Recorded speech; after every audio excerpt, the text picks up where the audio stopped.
with wine is a surefire way to impress your guests this holiday season because there's just something so culinarily legitimate about cooking with wine. So today we are braising, which is the perfect way to cook with wine. We're making braised chicken thighs with fall fruits and Sauvignon Blanc. Doesn't it just sound so elegant and fancy? It's actually really easy. So this just starts with a hot pan and then a couple teaspoons of extra virgin olive oil. And then we are using chicken thighs. These are bone in, but I took the skin off. So anytime I'm braising, I like to take the skin off because it won't get crispy anyways, and then that way we won't have a meal that's extra greasy. That just helps reduce the fat, but we still have tons of flavor because these are bone in. So we're using white wine today, but the flavor and the texture of this dark meat chicken is really robust enough that it could stand up to red wine if you wanted to experiment with a chicken thigh dish and braising with any red wine. So these go down in there to develop a nice brown crust. You just want to let them hang out for about 3 to 4 minutes. And then we've just got some really basic flavoring ingredients. So a couple ribs of celery and then an onion. With the celery, one of my little tricks is to save some of the leaves for garnish. Then I like to slice this thinly on the bias. So thinly sliced celery, and then this onion, super simple. Just slice this up thinly as well. Okay, we've got some serious sizzling going on, about 4 minutes undisturbed to get nice brown crust on that first side of those chicken thighs. So I'll just season the other side, the underbelly, and then we'll give them a flip. So this one's my golden child right here. Nice and golden brown, really crusty. You want to take your time to get that browning in this first step because once any liquid and moisture goes in, we won't have that luxury. So go ahead and sprinkle in, and then let it sit undisturbed for a couple minutes, then give it a stir around until the vegetables are nice and soft. Our vegetables have softened, it's time for our wine. So we have a beautiful bottle of Sauvignon Blanc, and we're just going to go ahead and get about 1.5 cups into our pan. So this gets a little bit of a head start, so just give it a couple rounds. So this just kind of hangs out. I like to give the wine a head start because it kind of takes the harsh edges off the wine, and then we want to reduce it a little bit.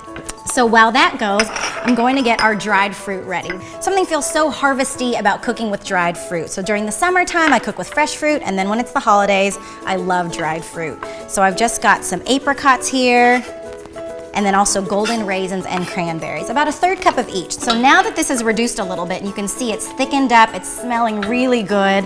As soon as that wine hits the heat, you'll be able to smell it. We're going to go ahead and get some chicken broth in there. And I love these boxes that are resealable because we're just going to use about 1.5 cups. So the same as the amount of wine.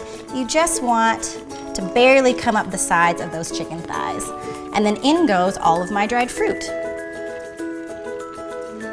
So it's nice and rustic. We're gonna keep the cranberries whole. The raisins will plump up as they cook. So we just wanna simmer this, and then the sauce will reduce and thicken slightly, and we're just cooking this until the chicken thighs are cooked through and tender, which only takes about 30 minutes. Okay, so in 30 minutes, this goes from a pot of a bunch of different ingredients to one cohesive dish. It just all melts together, and it tastes amazing. I just love how the acidity of the wine really offsets the richness of this dish. So I like to serve something hearty and rustic in a bowl. And I've got some sweet mashed potatoes over here. So mashed sweet potatoes, really. Just a couple sweet potatoes mashed with butter and milk. And because sweet potatoes have so much flavor and are so sweet on their own, you can use less butter and salt and cream than you would with a traditional baking potato, which is really nice. Plus, I just think the sweetness plays off of this recipe so well. So I'm just going to nestle one of our chicken thighs right on top that bed of sweet potatoes. And then you can see that the sauce we've formed has really thickened up beautifully. So a little ladle of that sauce, and then plenty of this dried fruit, the onions, the celery. And then just to finish this off, to make it extra special, a little extra rich, is a couple coins of goat cheese. This is honey goat cheese, and I just think this makes it extra special. You can put a couple slices on top, and what I like to do is get a bite that has everything in it. Those celery leaves we saved, I like to use these just to garnish on top. So we've also solved the dilemma of what wine to serve with dinner. Why not serve the exact same wine we cooked with? That's what I love to do, is cook and entertain with the same wine, and this solves that problem right there. So for more holiday recipes like this one, head over to aldi.us or like Aldi on Facebook.